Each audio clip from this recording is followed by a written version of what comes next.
जिंदाबाद जिंदाबाद। आज आपण शिक्षकाला पोषक असे गुण वैशिष्ट्ये जबाबदाऱ्या व कर्तव्य भूमिका याचे प्रशिक्षणामध्ये आपण ज्ञान घेणार आहोत किंवा माहिती करून घेणार आहोत।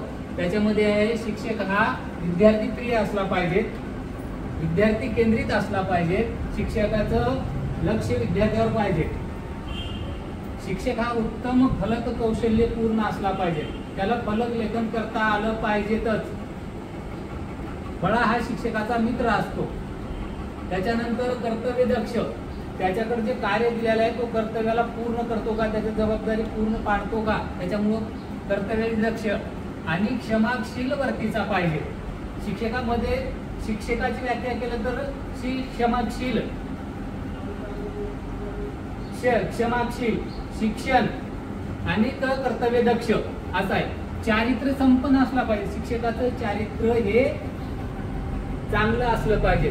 त्याच्यानंतर शिक्षक हा शिस्तप्रिय, अभ्यासू वर्तीचा, शिक्षक हा अभ्यासू वर्तीचा असलाच पाहिजे। उपक्रमशील, शिक्षण देत असताना किंवा शिकवायला त्याच्यावर नवीन नवीन उपक्रमशीलता आली पाहिजे, उपक्रमशील असता पाहिजेत। त्याच्यामध्ये नैतिकता पाहिजे, नैतिक जबाबदारी हे अतिशय उत्तम असं पाहिजे। समाजशील वर्तीला, शिक्षक म्हणून आपण समाजात वावरत असताना त्याच्याकडे समाजशील वर्ती पाहिजेतच। विनोदी वर्तीचा पाहिजे, कंटाळवाणा रसाळ नको आहे, त्याच्यामुळे शिक्षकाकडे विनोदी वर्ती असलीच पाहिजे। आणि त्याच्या पुढे आहे बाल मानसशास्त्र ज्ञान, म्हणजे व्यक्तीनुसार शिकवत असताना तो विद्यार्थी किती आहे त्याला बाल मानसशास्त्राचे ज्ञान असणं आवश्यक आहे। त्याची बुद्धिमत्ता क्षमता पाहून आपण त्याच्याकडे शिकवतो। त्याच्यानंतर आहे प्रयोगशील, प्रयोगशीलता म्हणजे कोणताही विद्यार्थ्याला प्रयोग करायचा झालं तर त्याला प्रयोगशीलतेची आवड असली पाहिजे। सकारात्मकता, कोणत्याही दृष्टीकडे आपण सकारात्मक दृष्टीने पाहिलं पाहिजे। आत्मविश्वास पाहिजे, त्याच्यामध्ये आत्मविश्वास असेल तर तो विद्यार्थ्यामध्ये आत्मविश्वास निर्माण करतो। त्याच्यानंतर उत्तम स्वास्थ्य, शिक्षकाचं स्वास्थ्य कसं असलं पाहिजे, शरीरयष्टी उत्तम चांगली। आणि त्याच्यानंतर पोशाख, विद्यार्थी अनुकरणप्रिय असतात पण शिक्षकाचं पाहून ते करत असतात, त्याच्यामुळे शिक्षकाचा पोशाख हा व्यवस्थित असला पाहिजे।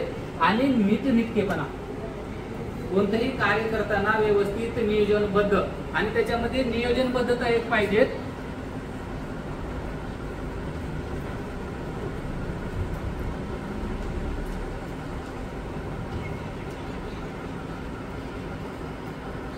नियोजनबद्धता असे शिक्षकाचे हे गुण वैशिष्ट्ये आहे। जिंदाबाद।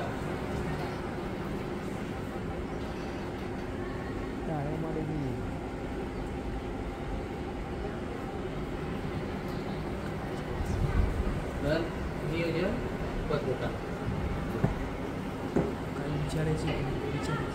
आता तुम्हाला काय समजाय नसेल त्याच्यातलं तर ते विचारू शकता। आता शिक्षक म्हणून आपण विद्यार्थी प्रिय तर असले पाहिजे, विद्यार्थी केंद्रित। तुम्हाला एखादी सांगा विद्यार्थी केंद्रित म्हणजे काय, कोण सांगू शकते विद्यार्थी केंद्रित? सुनीता ताई तुम्ही सांगा, समजलेली एखादी सांगा एखादे त्याच्यावर। आता उपक्रमशीलता आहे, प्रयोगशीलता आहे, त्याच्यामध्ये तुम्ही काय प्रयोग करता विद्यार्थ्यांसोबत किंवा स्वतः करताय? समजा आपण विज्ञानचा जर एखादा धडा शिकवत असेल तर त्याला विज्ञानाची म्हणजे कृती प्रयोग करून दाखवून, एवढी विज्ञानाची प्रयोगशीलता आपण अनेक ठिकाणी करू शकतो। प्रयोगशीलता म्हणजे त्या विषयापुरतच मर्यादित नाही, सखोल विषयाचं ज्ञान असणं, सखोलता, सखोल विषय ज्ञानी काय म्हणते त्याला